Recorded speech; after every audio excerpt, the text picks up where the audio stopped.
Bon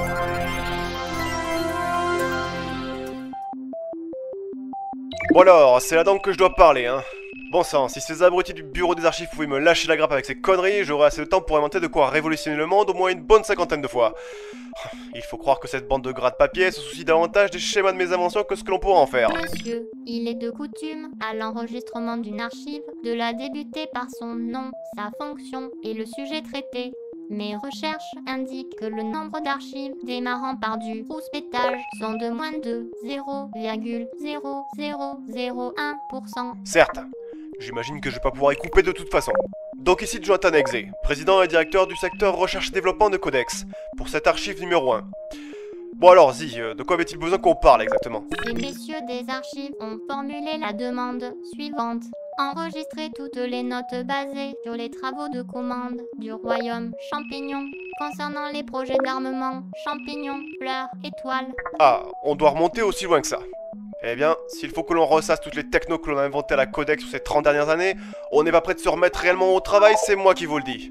Enfin bon, c'était une commande de la dictature champignon. Oh, pardon. C'est vrai, du royaume champignon. Si j'étais filmé, vous me verriez en train de faire de grands guillemets avec les mains. Enfin moi, vous savez, je me contrefeux de qui veut quoi et pour quel usage. Vous pourriez bien provoquer un génocide avec ça. Tant que vous me payez et que vous me laissez inventer ce que je veux, ça me va. Monsieur, concentrez-vous sur le projet. Oui. Donc ils avaient besoin d'armes pour contrôler leur population. Jusqu'à présent, leurs gardes utilisaient des lances rudimentaires et de temps en temps des carapaces récupérées sur les cadavres de leurs opposants. Autant vous dire qu'on en était à l'âge de pierre en termes d'armement. Ils ont commencé à arriver avec leurs grands projets de fusils et de canons et de lance-grenades, mais je leur ai dit non. Non, Codex n'est pas un vulgaire fabricant de poudre pour alimenter vos guerres. Si vous voulez juste vous foutre sur la gueule, vous n'avez qu'à aller voir la NRA. Si vous voulez quelque chose de la Codex, alors ça veut dire que vous voulez quelque chose de nouveau, quelque chose que personne n'a encore jamais vu. La demande du client, après le temps de réflexion alloué à tout nouveau projet, était un trio d'armes bactériologiques présentées sous forme de drogue avec pour effet 1. Accroître le corps pour agrandir le sujet. 2. Doter le sujet de capacités offensives. 3. Doter le sujet de capacités défensives imperméables. C'est toujours très drôle quand ces têtes couronnées d'un quelconque lieu isolé viennent te voir en s'imaginant tout savoir de la technologie à utiliser sous prétexte qu'ils se sont installés internet dans leur chambre en forme de champignon. Ce serait vraiment petit joueur que d'utiliser la bio-ingénierie pour une telle demande, alors qu'on pouvait carrément aller chercher dans la nano-électronique. Explique-leur, Zi. Explique-leur l'effet de la pilule champignon. La pilule champignon est un concentré de nanomachines prévu pour une intégration du sujet par voie buccale. Quelques secondes après ingestion, l'ensemble des nanorobots se déploie dans le corps du sujet et se positionne dans ses multiples intersections cellulaires avant de s'étendre afin d'accroître leur distance et ainsi doubler la taille du sujet. Tout ça c'était très bien, mais le gros problème c'était que plus grand ne voulait pas dire plus fort. La personne ou le champignon qui prenait ça devenait très grand et aussi très lent. En plus il devenait incapable de passer la moindre porte, bref c'était assez foireux comme résultat. Et puis c'est là que je me suis dit, pourquoi ils veulent cette arme-là après tout? Très clairement, ce n'était pas pour choper les pots de confiture en haut des étagères que je sache. Non, ils voulaient avoir des gardes plus grands que le reste de leur populace. Dans ce cas, plutôt que d'agrandir les gardes, réduisons le reste de la population. Le projet portant le nom de code champignon vénéneux avait pour objectif de réduire la taille moyenne de la population du royaume champignon de moitié. Le virus N52 a été conçu pour l'occasion. Une fois porté, ce dernier crée des micro-lésions dans le patrimoine génétique de son hôte. Au moment de la reproduction, le porteur a 99,75% de chances que son enfant soit atteint de nanisme. Il a fallu être patient, mais au bout de 3 générations, boum! Tout le royaume champignon n'était plus peuplé que de nains. À part la famille royale. Vous imaginez bien qu'ils ont fait attention de ne pas boire l'eau qu'on avait contaminée.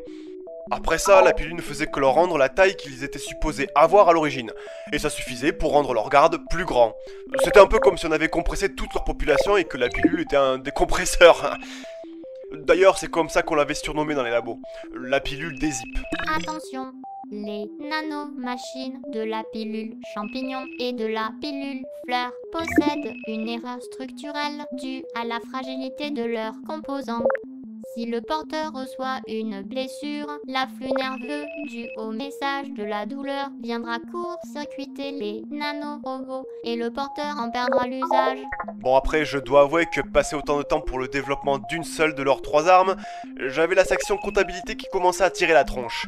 Il a fallu qu'on accélère un peu pour les deux suivantes. D'ordinaire, j'aime pas trop qu'on pousse au train, mais ça s'est avéré plutôt facile pour ces deux-là. On a fait des merveilles de nanotechnologie. La pilule fleur et la pilule étoile contiennent toutes les deux un même ensemble de nanomachines que la pilule champignon, mais leur usage diffère. Les nanorobots de la pilule fleur sont conçus pour que 80% d'entre elles se concentrent sur la paume des mains, tandis que les restants forment un pont entre les deux mains et l'estomac. Sous l'effet de la colère ou du stress, du gaz est généré dans l'estomac. Ce dernier est pompé par le réseau et redirigé vers les paumes des mains où il est accumulé. Finalement, par un mouvement de la main, une étincelle est générée et le gaz est relâché, provoquant la projection d'une boule enflammée. Mais ma préférée, ça reste quand même la pilule étoile. Celle-là, je n'en suis pas peu fier. D'autant plus que les abrutis du Labo 6 n'arrêtaient pas de me dire que ce n'était pas faisable. Heureusement que je compte pas sur eux pour repousser les limites de la science. Les nanomachines de la pilule étoile se disposent sur la surface épidermique du sujet afin de recouvrir la totalité de son corps.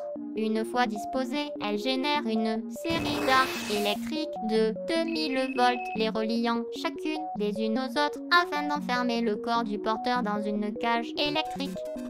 Ces courants électriques ne touchent pas l'épiderme du porteur et peuvent repousser n'importe quel contact externe. Les nanorobots s'auto-alimentent à l'aide des calories présentes dans l'organisme du porteur ainsi que des combustibles présents dans l'air environnant tels que l'hydrogène et le carbone, ce qui leur confère une autonomie de 1000 heures minimum. Cette autonomie a été réduite à 30 secondes pour des raisons de sécurité. Mes doigts dans la prise que c'était une question de sécurité, ouais. C'est surtout que ces pétochards de la famille royale voulaient éviter tout risque de coup d'état. Si on avait voulu, on aurait pu leur donner une armée invincible complète, mais bon. Il faut croire que les seules ambitions de ces têtes couronnées étaient de maintenir leur cul dans leur coussin de velours. Bon allez, ça suffit. On en a assez dit, ils devront se débrouiller avec ça aux archives. Je te laisse conclure le message. Moi, j'ai du travail qui m'attend. Apparemment, Black Mesa aurait encore besoin de nouveaux prototypes. Messieurs des archives, nous vous remercions d'avoir réceptionné cette note numéro 001 de Codex. Si vous souhaitez que la prochaine note traite d'un sujet en particulier, n'hésitez pas à nous l'indiquer par le nom du jeu et la technologie concernée. Nous vous rappelons que notre réseau s'étend également sur Facebook et Twitter. Enfin, si vous souhaitez aider les futurs projets de Codex, n'hésitez pas à faire un don sur Tipeee.